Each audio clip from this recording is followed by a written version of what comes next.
Good morning all. இன்றைக்கான மா துர்கா நம்மளுக்கு கொடுக்கக்கூடிய மெசேஜஸ் அண்ட் பிளெஸ்ஸிங்ஸ் என்ன அப்படின்னு நம்ம பார்க்கலாம்.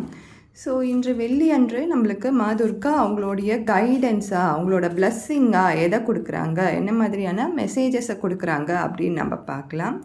ஸோ மா துர்கா நம்மளுக்கு கொடுக்கக்கூடிய மெசேஜ் என்ன அப்படின்னு நம்ம பார்த்தோன்னா, ஸோ இவங்க தான் நம்மளுக்கு வந்திருக்காங்க. காலாத்ரி, மா காலாத்ரி அப்படின்னு சொல்கிறாங்க. Speak your truth with love, it's your swat. நம்ம எப்பயுமே உண்மையை மட்டும்தான் பேசணும், அதுவும் அன்பாக பேசணும். மற்றவங்களை காயப்படுத்துகிற மாதிரி என்றைக்குமே நம்ம பேசக்கூடாது அப்படின்றாங்க.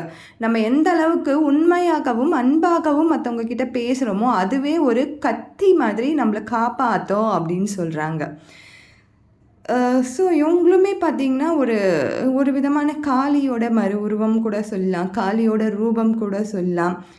உங்களுக்கு ஏதாவது ஃபியர் இருந்துச்சு, உங்களுக்கு பயம் இருக்குது, வாழ்க்கையில் எதை பார்த்தாலும் பயமாக இருக்குது, அன்னோன் ஃபியர்ஸ்னு கூட சொல்லுவாங்க. நிறைய இடத்துல பார்த்திங்கன்னா ரீசனே இல்லாமல் பயம் வரும். சும்மா ஒரு இடத்துக்கு போனாலும் சரி, ஒரு மனிதரை சந்திக்கும் பொழுதும் சரி, ஏதோ ஒரு ரீதியில் பயம் அப்படின்ற ஒரு விஷயம் உங்களுக்குள்ளே இருந்துச்சுன்னா மா காலாத்ரியை நீங்கள் வழிபாடு பண்ணுங்கள். ரொம்ப காளியை விட உக்ரோஷம்லாம், அவ்வளோ ஆக்ரோஷமோ அந்த மாதிரிலாம் கிடையாது. உங்களுக்கு ரொம்ப சாந்தமான தெய்வம் தான், உங்களுக்கு கண்டிப்பாக காப்பாற்றுவாங்க.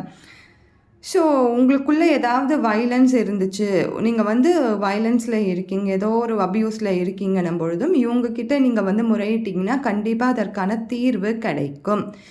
ஸோ இவங்க சொல்கிற ஒரே ஒரு விஷயம் என்னென்னா, நீங்கள் உண்மையை அன்போடு மற்றவங்க கிட்ட பேசுங்க, கருணையோடு இருங்கன்னு தான் நம்மக்கிட்ட அவங்க கேட்டுக்கிற ஒரு விஷயமா இருக்கும்.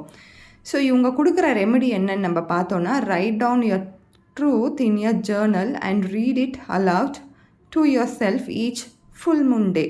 அதாவது எல்லா ஃபுல் மூன் டே, பௌர்ணமி அப்பவும் நம்ம எழுதி, நம்மளுடைய உண்மைகளை எழுதி, நம்ம யார் அப்படின்ற ஒரு விஷயத்தை எழுதி, நம்மளுக்கு என்ன வேணும் அப்படின்றத எழுதி அதை லவுடாக படிங்க அப்படின்னு சொல்கிறாங்க.